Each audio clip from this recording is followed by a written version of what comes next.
오늘은 기도하고 찬송하라라는 제목으로 하나님의 말씀을 전하겠습니다. 사도행전 말씀을 읽다 보면은 참 신앙생활이라는 것이 순탄치가 않구나라는 그런 생각을 하게 됩니다.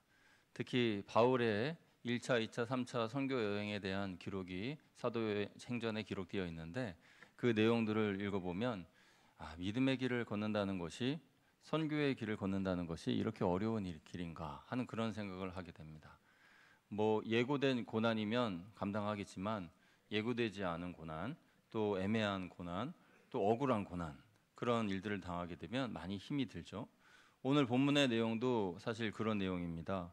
바울과 실라가 기도하기 위하여서 성전으로 올라가는 길에 한 귀신 들린 여종을 만나게 되는데, 이 여종이 가는 길마다 이 사람들은 지극히 높으신 하나님의 사자들이요 하면서 하나님께 영광 그러면서 막 그러는데, 그게 이제 예배 때 이제 올려드리는 그냥 그런 말이 아니라 복음 전파를 방해하기까지 하는 그러한 어려움이 있다는 거죠. 지극히 높으신 하나님의 종으로서 구원의 길을 너희에게 예비하는 자라, 그렇게 이야기를 했는데 맞는 말이에요. 그런데 맞는 말인데, 그런데 그 말이 방해가 되고 또 어려움이 있는 거죠. 한두 번이 아니라 가는 곳마다 매일매일. 그러니까 바울과 실라가 도저히 안 되겠다 싶었어요. 그래서 그에게 그 여종에게 나사렛 예수의 이름으로 귀신아 물러갈지어다 하고 명령하였고, 그 속에 있는 귀신이 떠나가게 되었습니다. 자, 그런데 이제 문제는 여기서부터입니다. 여종에게서 귀신이 떠나가자 그 여종의 주인들이 가만히 있질 않고 막 고발 고소를 하는 거예요. 여기서 제가 주인들이라고 말씀을 드렸는데요, 이 한 여종, 한 사람을 두고 여러 주인들이 있었습니다. 예, 이게 적절한 비유인지 모르겠지만은 우리 교육관 뒤에도 보면 텃밭이 있잖아요. 그런데 그 텃밭에도 여러 주인들이 있어요. 그 땅 덩어리 하나인 것 같은데, 보면 이제 돌 무더기로 이렇게 구역을 이렇게 만들어 놨어요.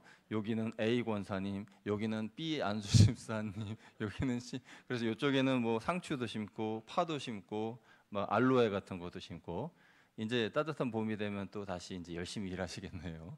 아무튼 그렇게 논밭에 이렇게 구역이 있는 것처럼 그 한 사람을 놓고 이 여러 주인들이 있었습니다. 그러면 그 주인들이 이 여종에게서 무엇을 취했느냐? 이 여종에게 귀신이 들려서 그 귀신이 점을 보았습니다. 그러니까 이 점 보는 것이 이 귀신의 장난이라는 것을 여러분 잘 아셔야 돼요. 우리 중에는 그런 사람이 전혀 없겠지만은 이 점집에 가게 되면은 그 무속인이 이 점을 칠 때에 그것이 귀신의 조종을 받아서 하는 거예요. 그러니까 와, 이 쪽집게네, 쪽집게. 막 귀신의 고칼 노릇이네. 막 그러면서 이야기를 하는데, 그 사실 귀신에게 조종받아서 알게 되는 거예요. 그러니까 귀신은 이 영적인 존재여서, 그래서 그 사람의 어떤 형편이나 그런 것도 이렇게 볼 수 있잖아요. 그러니까 그것을 신통하다고 생각하면 안 되는 거예요. 귀신의 장난이죠. 어쨌든 이 그 점을 보는 그 여종, 그 한 사람으로 인하여서 주인들이 이익을 챙겼습니다. 그런데 그 여종에게서 귀신이 나가니까 점치는 능력도 사라지게 된 거죠. 그래가지고 이 사람들이 난리가 난 거예요. 그래서 이게 이 일이 어떻게 된 일이냐, 도대체 누가 이런 일을 했느냐 살펴보니까 바울과 실라가 그때 성전으로 기도하러 가다가 이 만난 그 가운데에 귀신을 쫓아냈다는 이야기를 듣고 가만히 있어서는 안 되겠다 하면서 이 바울과 실라를 감옥에 가두기 위하여서 고관들을 찾아가고 막 여러 인맥을 동원해가지고 송사를 했습니다.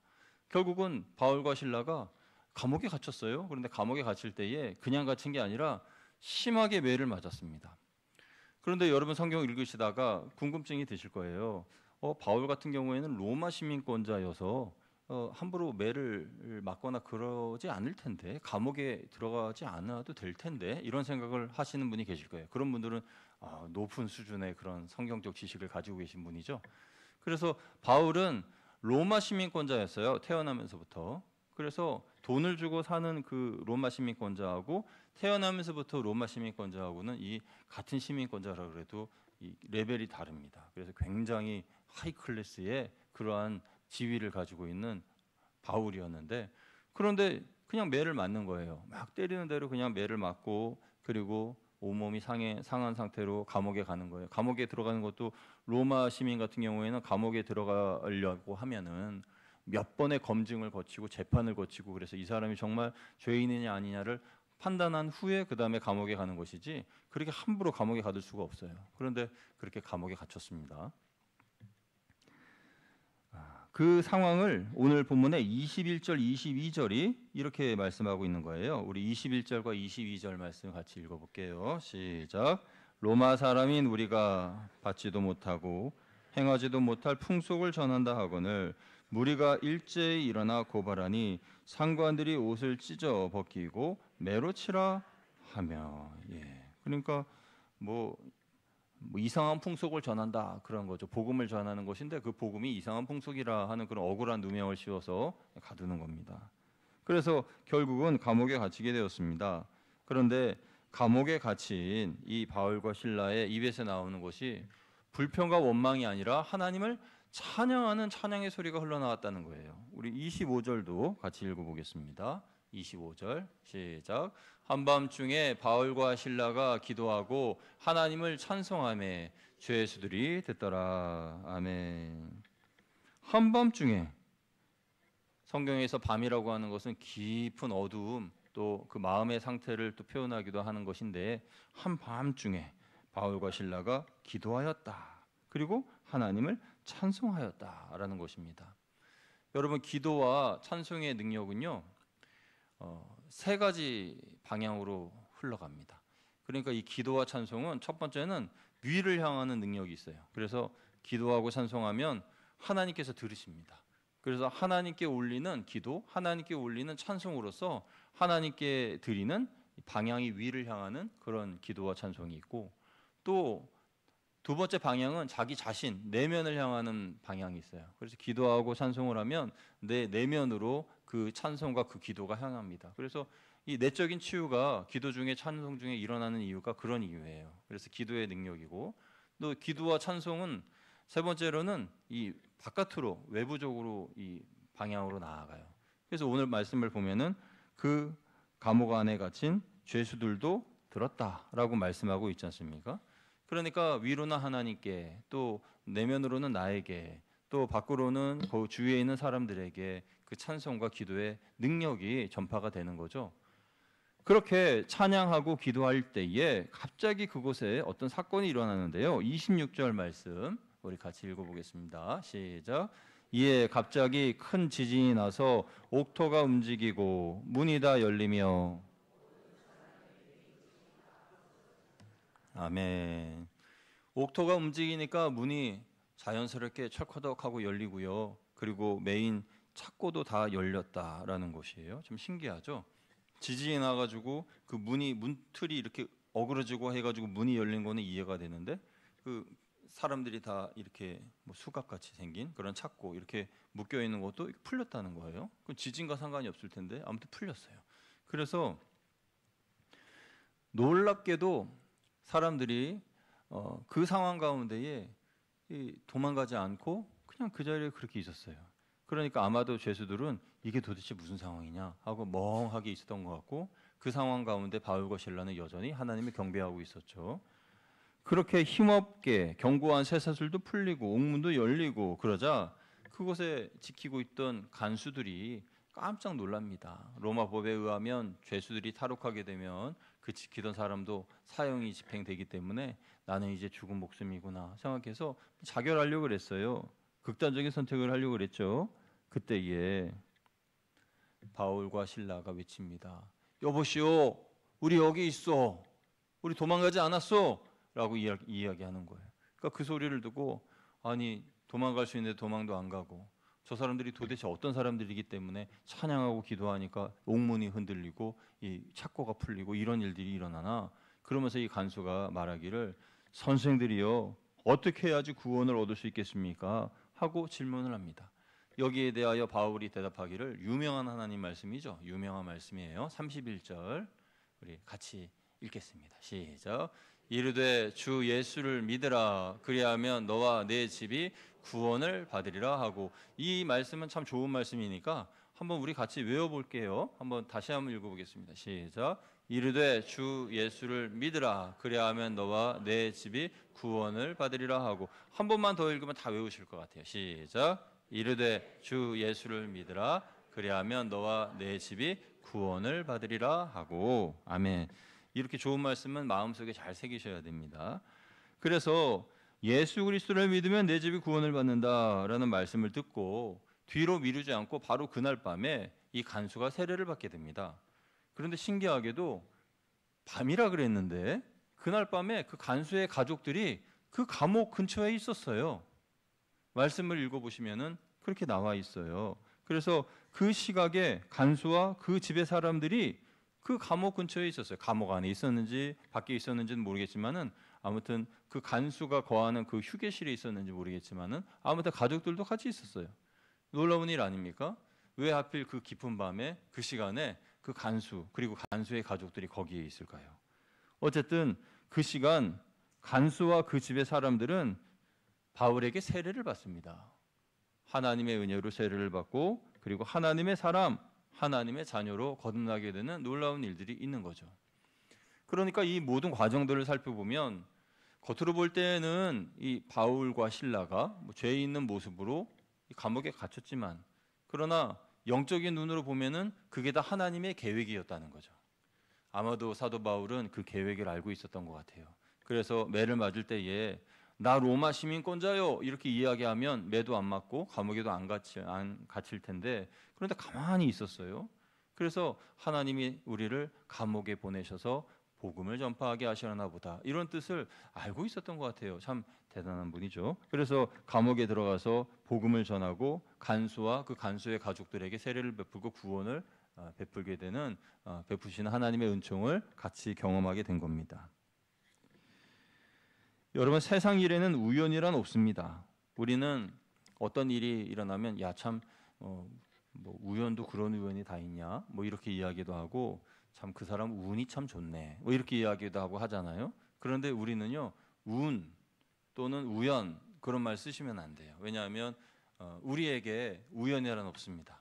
모든 것이 하나님의 섭리이고 하나님의 인도하심과 계획하심인 줄로 믿습니다. 그래서 내가 걸어갈 때에 그 앞에 웅덩이가 있는데 웅덩이를 내가 그냥 탁 건너가고 뒤돌아보니까 깊은 그 홀이 파져 있어요. 이야, 오늘 내가 운이 좋네. 야, 이거 뭐 운 좋게 여기를 피해갔네. 아니에요. 하나님의 천사가 여러분들을 싹 피하게 인도해 준 줄 믿습니다. 이런 은혜가 우리 가운데 있는 거죠.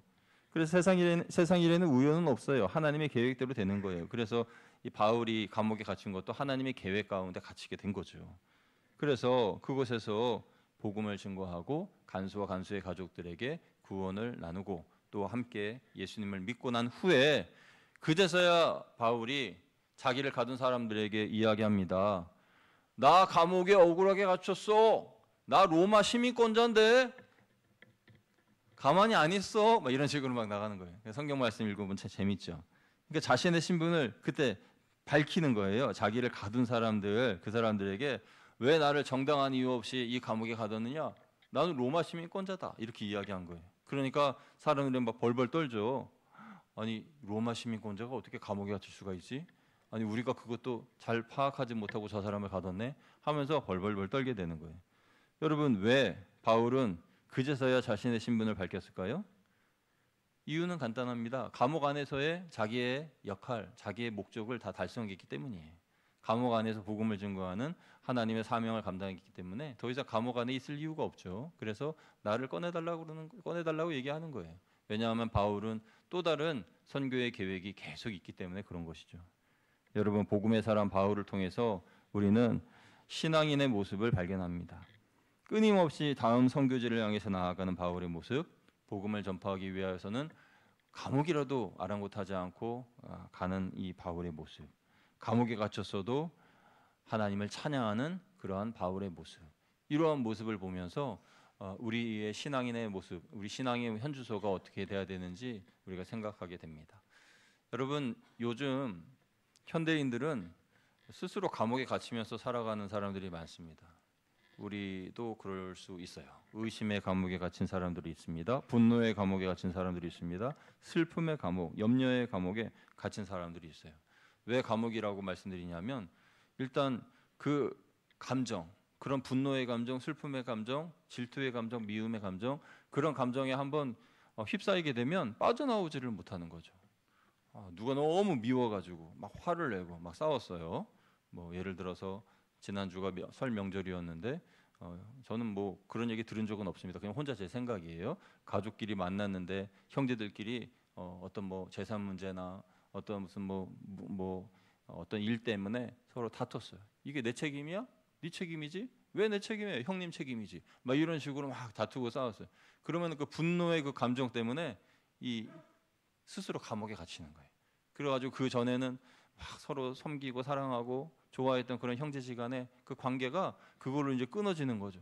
그러면서 그게 바로 감옥에 갇히는 거예요. 그렇게 감옥에 갇혀서 서로 괴로워하는 거예요. 내 생각은 이 생각이 아니었는데, 나는 이렇게까지 되는 것을 원치 않았는데, 그렇다고 내가 먼저 사과하자니 자존심이 상하고 안 되겠다, 기다려 봐야지. 그러다가 1년 2년 지나고 다음 추석 명절이 되어도 만나지도 않고, 그 다음에 설 명절이 되어도 보지도 않고, 그렇게 계속 멀어지는 거죠. 분노의 감옥에 갇혔기 때문에 그런 거예요. 슬픔의 감옥에 갇힌 사람들도 그 이 감옥에 갇히면은 그러면 빠져나오지를 못해요. 이 세상에 제일 불쌍한 사람이 바로 나다 생각하는 거죠. 이 세상에서 제일 불쌍한 사람이 나다. 그래가지고 상대방하고 나를 비교하면서 저 사람은 저렇게 잘 됐네. 아니, 나는 왜 이렇게 못 됐을까? 나는 왜 이렇게 살았을까? 나는 왜 이렇게 힘이 없을까? 병들었을까? 돈도 없을까? 한 등등의 이런 여러 가지 부정적인 생각을 하면서 자기를 슬픔의 감옥에 계속 가두어둔다니까요. 그래가지고 빠져나와야 되는데 빠져나오지 못하는 거예요. 누군가 도와줘야 되는데, 그 감옥에서 빠져나올 수 있도록 도와줘야 되는데, 누군가 바울과 실라가 돼서 그 감옥에 직접 와서 그 사람을 끌어내줘야 되는데, 그런 사람이 없다면 계속 감옥에 갇혀 있을 수밖에 없는 거죠. 염려의 감옥, 의심의 감옥도 마찬가지겠죠. 그래서요, 우리 오늘 헌신 예배를 드리신 우리 삼남성교회 회원분들과 우리 거양교회 성도님들은 이런 감정의 감옥에 갇혀 있는 사람들에게 찾아가서 그들의 감옥으로부터 빨리 그들이 나올 수 있도록 도와주시기를 주님의 이름으로 부탁을 드립니다. 그래서 그들이 나올 수 있도록 도와주셔야 돼요. 예수님의 말씀도 전해주시고 또 하나님의 이 은혜를 받았던 자신의 간증도 이렇게 나눠주시고, 그러면서 교회 다니니까 너무 좋고 예수님 믿으니까 너무 좋고 내 삶이 바뀌고 이런 것들을 싹 풀어서 얘기해 주시면은, 그러면은 그 마음의 감옥에서 이제 옥문이 흔들리고 문이 열리고 그들 손에 묶였던 착고가 풀리고, 그러면서 그들이 나오게 되는 것이죠.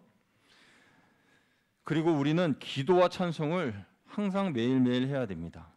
감옥에서 빠져나오려면 기도하고 찬송해야 됩니다. 오늘 옥문이 흔들린 이유, 그것은 그들이 찬송했기 때문입니다. 기도했기 때문이에요. 바울과 실라가 그 가운데 기도하고 찬송했기 때문에 옥문이 흔들린 거예요. 만약에 그들이 들어갔을 때에 불평하고 원망하고 그랬다면 옥문이 열릴 일도 없었겠죠. 지진이 일어났을 일도 없을 거예요. 그래서 우리는 날마다 하나님께 찬송하고 기도하는 그런 삶을 사시기를 주님의 이름으로 축복합니다. 한번 따라하겠습니다. 아침에 일어나서 기도하고 잠자기 전에 기도하자. 한 번 더요. 아침에 일어나서 찬송하고 잠들기 전에 찬송하자. 아멘. 그러니까 아침에 일어나서 기도하시고 찬송하시고 주무시기 전에도 기도하시고 찬송하시고, 그렇게 매일매일 그렇게 반복해서 살면요, 우리 영이 더 건강해지고 우리가 스스로가 나도 모르게 갇혀있는 그 감옥으로부터 내가 자유롭게 되고, 또 감옥에 갇혀있는 누군가를 이끌어낼 수도 있는 그런 능력도 하나님께 받을 줄로 믿습니다. 그러니까 이 일을 우리가 사명감을 가지고 감동해야 되는 것이에요. 여러분, 기도와 찬송은 영으로 하나님을 만나고 교제하는 통로라 그랬어요. 고린도전서 14장 15절 말씀 우리 같이 읽어보겠습니다. 시작. 그러면 어떻게 할까? 내가 영으로 기도하고 또 마음으로 기도하며 내가 영으로 찬송하고 또 마음으로 찬송하리라. 아멘. 우리 몸에 있는 이 영이라는 것은 우리 눈에 보이진 않지만, 이 영이 건강해지고 또 살아나려면 찬송하고 기도를 해야 됩니다. 기도와 찬송을 늘 하게 될 때에 이 영은 하나님과 교제하는 그런 통로이기 때문에, 그래서 영이 건강해야 하나님을 향한 신앙과 믿음도 더 건강해지는 것인데, 그러려면 찬양과 기도를 쉬지 말아야 한다는 것이죠. 또 기도와 찬송은 우리의 눈물을 멈추게 하고 기쁨을 가져다 줍니다. 시편 30편 4절 5절 같이 읽어보겠습니다. 시작. 주의 성도들아 여호와를 찬송하며 그의 거룩함을 기억하며 감사하라. 그의 노염은 잠깐이요 그의 은총은 평생이로다. 저녁에는 울음이 깃들일지라도 아침에는 기쁨이 오리로다. 아멘. 찬송하고 기도하셔서 여러분 마음에 있는 모든 슬픔이 기쁨으로 바뀌시기를 축원드립니다. 여러분 마음에 있는 걱정이 다 사라지고 감사와 행복이 넘쳐나는 이번 한 주간 되시기를 주님의 이름으로 축복합니다. 그런 삼남선교회 되시기를 축원드립니다. 기도하겠습니다. 하나님 감사합니다. 우리가 하루의 시작을 기도와 찬송으로 시작하고 하루의 마침을 기도와 찬송으로 마치게 하여 주옵소서. 그러므로 우리의 두려움이 소망이 되고 근심과 한숨이 찬송으로 바뀌게 하여 주옵소서. 오늘 본문의 사도 바울과 또 신라의 모습처럼 우리도 늘 하나님을 찬양하고 기도하는, 비록 옥중에 있을지라도 하나님을 찬양하는 우리 모두가 될 수 있도록 주여 인도하여 주옵소서. 우리 주 예수 그리스도의 이름으로 감사하며 기도드리옵나이다. 아멘.